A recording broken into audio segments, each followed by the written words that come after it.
Chers frères en Dieu, aujourd'hui, on voudrait parler des proportions des gens du paradis. C'est-à-dire, on a voulu répondre à deux questions. Entre les hommes et les femmes, qui seront les plus nombreux au paradis et qui seront les plus nombreux en enfer. Et la deuxième question, c'est quoi? Pourquoi les hommes ou les femmes seront les plus nombreux au paradis ou bien en enfer? La réponse est très simple. Le prophète nous apprend que la majorité des habitants du paradis seront des hommes. Et on a demandé au prophète pourquoi. Il a dit parce que les hommes sont très patients. C'est grâce à leur patience qu'ils seront majoritaires au paradis. Ça, c'est clair. Il a dit aussi, après les hommes, ceux qui vont suivre, c'est les pauvres. Donc les hommes et les pauvres seront les majoritaires au paradis. Les hommes et les pauvres selon les démunis, les indigents, ils seront les majoritaires au paradis. Pourquoi? Parce que les hommes, le prophète a dit que parce qu'ils ont ce qu'on appelle la patience, as-sabr, mouni.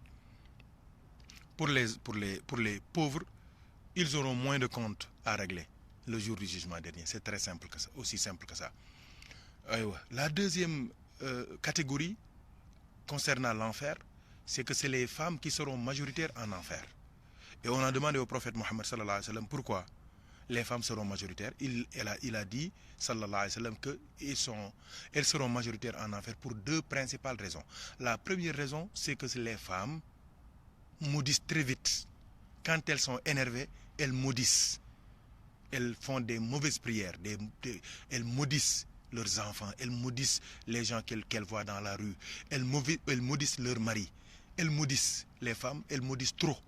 Donc, le fait de maudire beaucoup peut être une source, une raison de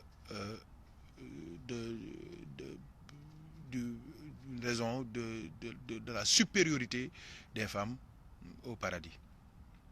En enfer, je veux dire. La deuxième raison, il a dit, le prophète, il suffit de tous les bienfaits qu'elle a reçus de son mari. Que du fait que les femmes ont tendance souvent à oublier les bienfaits, les bonnes actions, les comportements de leur mari quand elles sont énervées. Donc, elles oublient rapidement. Parce que tu peux être avec une femme, gentil avec elle, correct avec elle, bienvenante, avenante avec elle, avenant avec elle, compréhensif avec elle.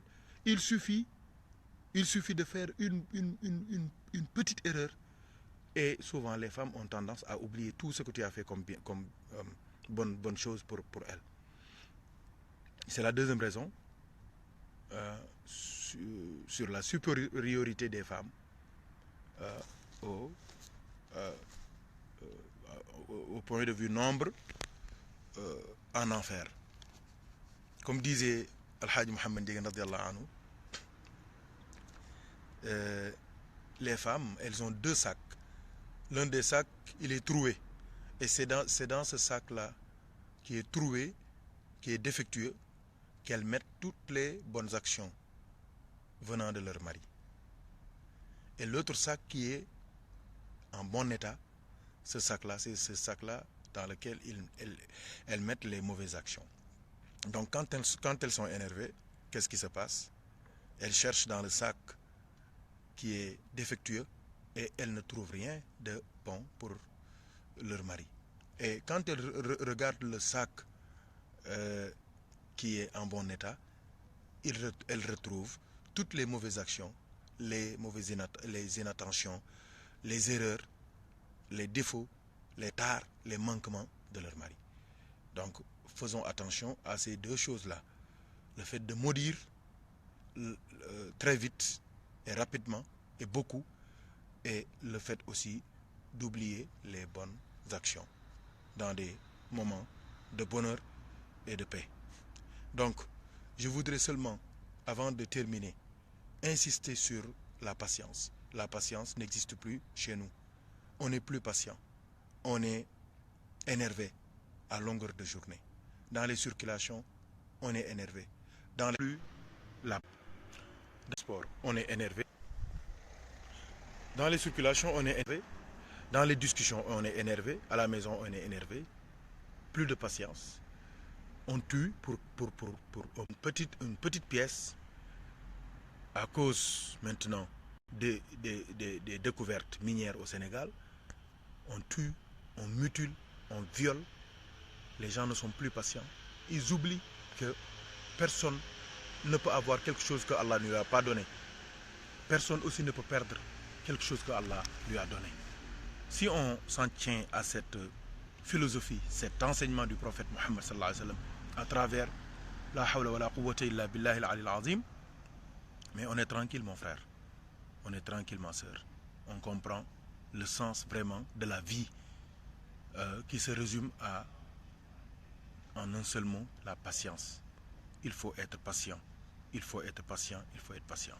Donc mbokk yi foofu la ñu bëggoon a yamale waxtaan wi dañ ko doon tënk en français ngir sunu doom yi njabootu Cheikh Diop gi sunu njaboot yi nekk Londres sunu njaboot yi nekk Belgique ñoom ñëpp tabarakallahu te léeg-léeg ñuy dajaloog ànd ak mbokk yi ngir ñu séddoo waxtaan yi séddoo xam-xam yi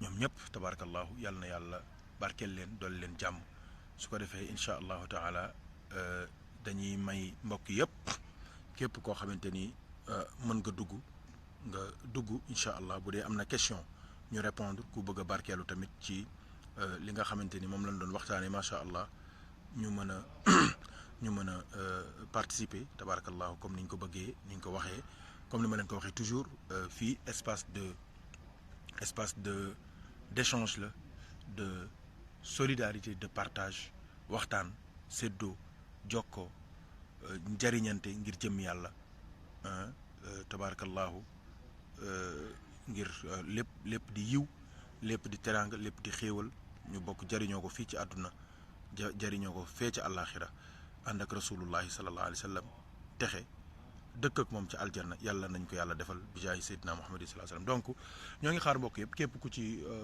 mën a dugg waa Sénégal yi waa Londres yi waa Belgique yi waa Amérique yi waa Canada sunu mbokk yi fii Ibrahima Diop Mouhamed Racine képp ku mën a dugg rek incha allah ñu dugg ñu waxtaan tuuti bala ñuy tëj ñu ñaanlante comme ni ma leen ko waxee waxtaan wi am na solo du ñàkk parce que yàlla ak yonent bi rek la ñuy wax dëgg la waaye nag échange bi tamit daf ci xorom daal daf ci am solo pour wane toujours ne fa tabarakallahu lépp ci côté jariñante ak jariñoo rek la ndax kenn ku ci nekk ci ñun am na lu ko yàlla defal am na lu ko yàlla may am na lu ko yàlla xamal loo xamante ni mën na am nekkul ci sa morom su ko defee du tabarakallahu du échange amee rek jokkoo amee rek lépp feeñ lépp jariñu lépp ñëw ñun ñëpp ñu mën cee bokk muy teraanga di xéewal yàlla nañu yàlla boole dimbali bi jaahi seydina muhammadin sallallahu alayhi wa sallam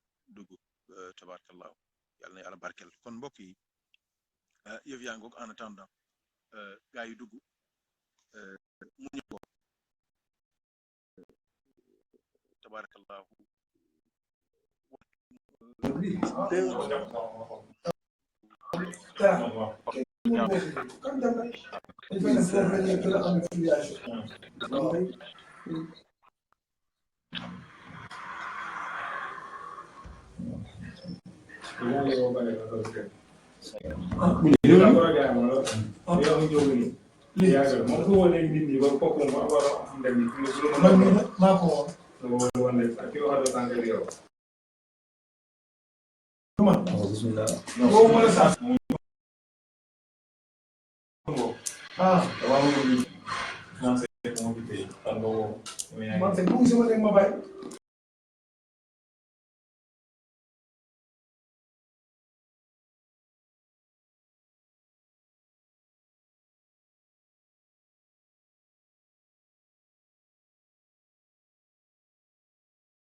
bismillah sëñ Maxtaar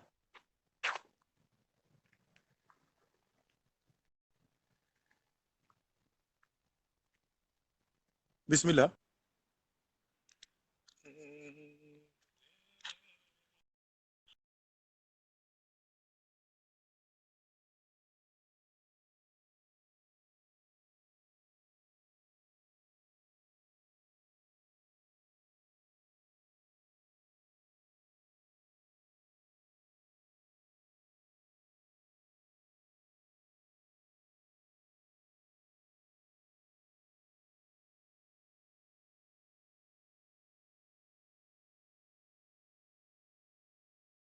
Ahmed Tidiane radiyallahu anhu barke Alaaji Ahmed Baro barke Alaaji Mouhamed Ndieguène radiyallahu taala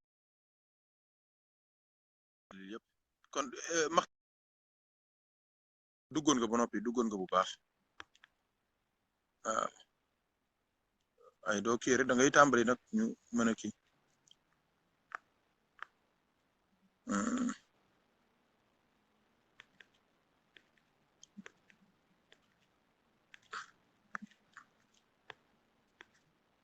bismillah donc ñoo ngi xaar question yi xaar remarque yi xaar suggestion yi xaar xalaat yi xaar tabarakallahu participation yi ci bépp façon ak bépp domaine ñëpp ku nekk mën nga barkeelu mën nga dugg incha allah soo duggee mën a joxe sa participation incha allah taala gars yi duggoon nañ sànq xam naa ni waa salon bala waaw mais mën ngeen a duggaat incha allah ñu ngi leen di déglu mën ngeen a duggaat neex yàlla ñu leen di déglu waaw bismillah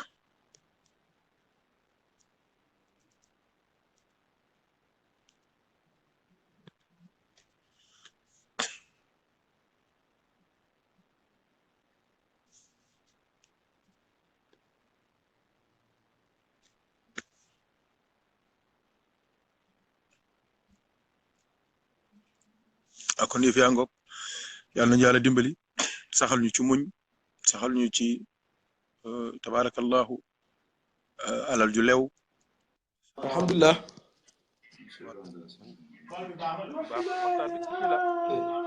waaw asalaamaaleykum Ndiéguène ñu ngi ziar bu baax. waaleykum salaam ñëpp a ngi leen di déglu. alhamdulilah ñu ngi fii ñu ngi fii ci Thiès Sénégal macha allah di suivre direct bi bu baax incha allah nekk ak ni feggoog suñu jëwriñ le coordinateur général di jëwriñ Mbaye Fall Ndiaye macha allah. asalaamaaleykum wa rahmatullah. ak mbokk yëpp macha allah nii lañ ko doon defee jamono yi yëpp waaw di sant yàlla rek bu baax di la gëm tamit bu baax ci taxawaay di ndokkeel cellule presse bu Paris boobu suñu mbokk yooyu Cheikh Ibrahim Diop mbokk mi Racine Bi Mohamed Dia ak ñëpp soxna Ndeye Ndiaye soxna Khady Diop waaw fàttewuñu suñu yaay soxna Bint Dia ak suñu marraine suñu maam suñu lépp Adja Bint Adja Anta Touré ak waa France yëpp waaye nag di amal ziar exceptionnel bu particulier jëmee ko ci xalifa bi Cheikh Al Hadj Mouhamadul Mouniru Ndiéguène nga xam ne actuellement nii mu ngi foofu ca Paris nekk fa ak yéen ñu ngi koy ziar bu baax di ko dolli ñaanal yàlla dolli sago bi yàggal ko fi démb rek jot nañ ko muy amal cant ak ngërëm jëmee ko ci mbokk yëpp di dalalaat suñu xel yàlla mu ngi dolli sutura bu baax mu ngi nangu ñaan yi waaw alhamdulilah mu mel ni tamit sëriñ dañuy bëgg rek waaw am nañu tuuti ay jafe-jafe connexion waaye waxtaan bi déglu nañ ko waaw te xam nañ daal bu dee dañ ko bëgg a tënk mën ko tënk daal ni sunu woyuwaay ñun ñun jullit yi suñu référence nga xam ni mooy suñu idal muy Seyduna Muhammadu Rasulullahi sallallahu alayhi wa sallam waaw su dee am na lum ñuy dénk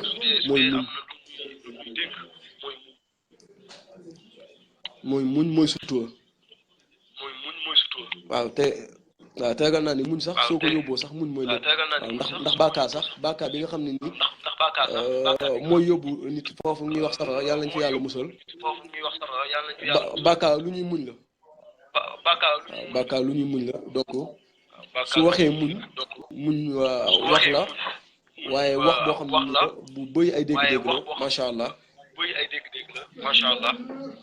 waaw surtout tamit soo gisee suñu borom subhanahu wa taala ni mu tënkee àdduna ci guddee ak bëccëg waaw nga xam ni àdduna lépp sutura la waaw waaye tamit àdduna lépp tànga la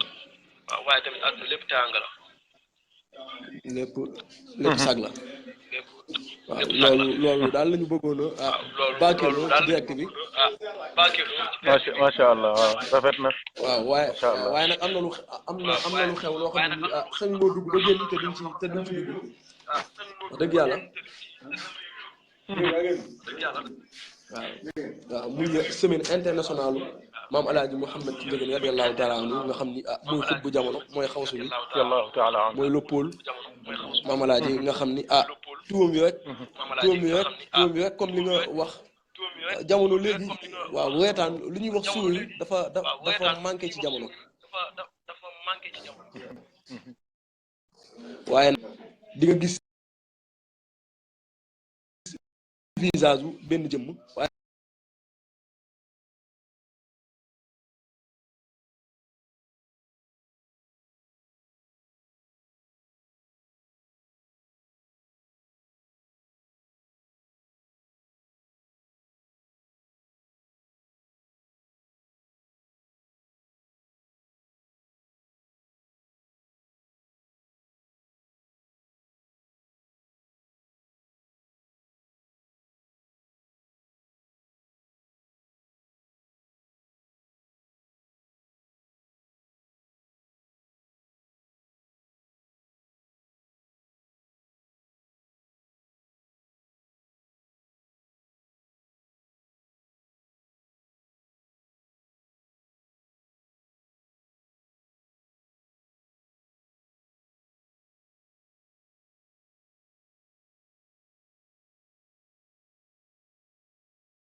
connexion bi moom problème yi fépp la macha allah ay nag kàddu yi moo ngi woon ci yoon de yaa ngi doon dugg fu baax fu am solo doon barkeelu ci sang bi alxaaji Mouhamed Ndiéguène ginnaaw ba nga defee résumé bu am solo boobu ci waxtaan wi ñu def ci aljanna macha allah yaa ngi doon dugg ci